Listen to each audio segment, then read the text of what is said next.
Sebelumnya kalian subscribe dulu channel ini agar kalian tidak ketinggalan video terbaru dari channel kami.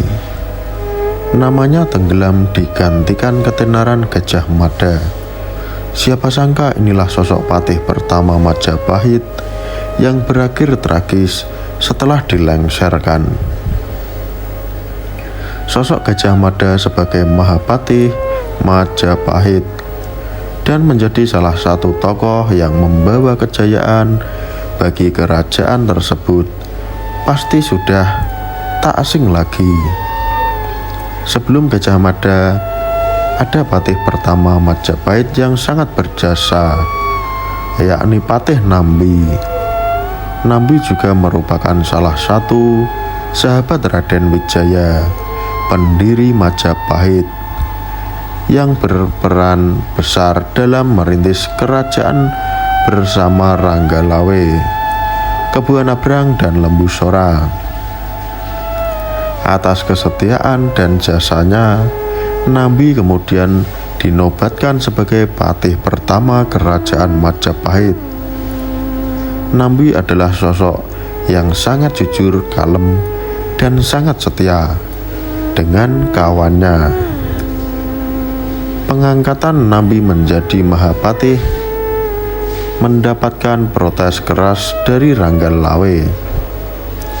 Dia juga menginginkan jabatan besar itu diberikan kepadanya karena merasa lebih berjasa.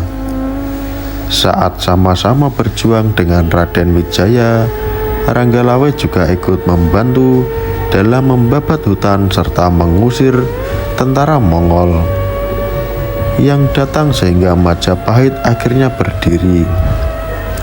Di samping itu, Ranggalawe juga terus dijanjikan menjadi Mahapatih oleh Raden Wijaya. Sayangnya dia justru ditunjuk menjadi pemimpin Tuban dan jabatan Mahapatih diberikan kepada Nambi yang dikenal menjadi kedekatan dengan Raden Wijaya sejak lama. Salah satu alasan mengapa Raden Wijaya mengangkat Nambi sebagai Mahapatih adalah kemampuannya yang hebat dalam perang. Dia dikenal sangat pandai memimpin pasukan dalam peperangan.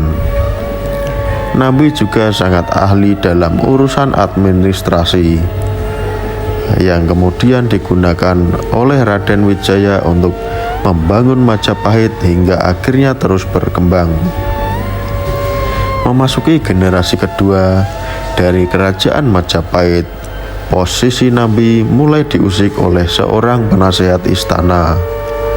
Dia adalah seorang pejabat licik di dalam kerajaan bernama Mahapatih yang menginginkan kekuasaannya dan berusaha meraihnya dengan cara mengadu domba sahabat-sahabat Raden Wijaya. Antara tahun 1295 hingga 1300, Mahapatih berhasil menyingkirkan Ranggalawe, Kebuanabrang, dan Lembu Sora. Ketiganya tewas dalam peristiwa pemberontakan. Setelah terjebak dalam siasat adu domba Mahapatih, setelah ketiganya tewas, target Mahapatih selanjutnya adalah Nambi yang memegang jabatan yang paling ia incar. Mahapatih mulai menciptakan ketegangan di antara raja-raja dan patihnya dengan menyebar rumor bahwa Jayanegara tidak menyukai gagasan-gagasan yang diberikan oleh Nambi. Suatu ketika Nambi meminta izin kepada raja untuk mengunjungi ayahnya yang sakit di Lumajang. Setelah mendapat restu dari raja, Nambi pulang ke kampung halamannya dan menemukan ayahnya telah meninggal. Kesempatan ini pun dimanfaatkan Mahapatih untuk memperkeruh suasana. Mahapatih datang menyampaikan ucapan duka cita dari raja dan menyarankan agar Nabi memperpanjang masa istirahatnya.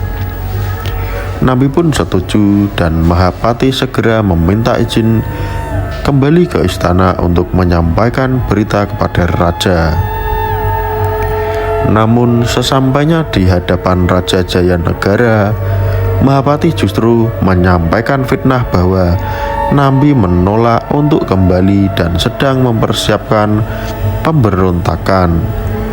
Menurut para raton, Raja Jayanegara mengirim Mahapati untuk memimpin pasukan dan membunuh Nabi. Sementara negara Kartagama menyebutkan bahwa pemimpin serangan tersebut adalah Raja Jayanegara sendiri.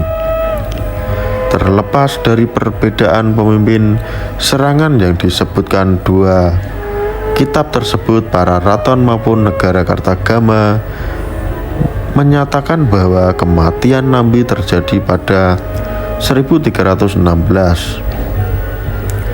Nabi sempat mendengar kabar bahwa pasukan Majapahit sedang dalam perjalanan untuk menyerangnya.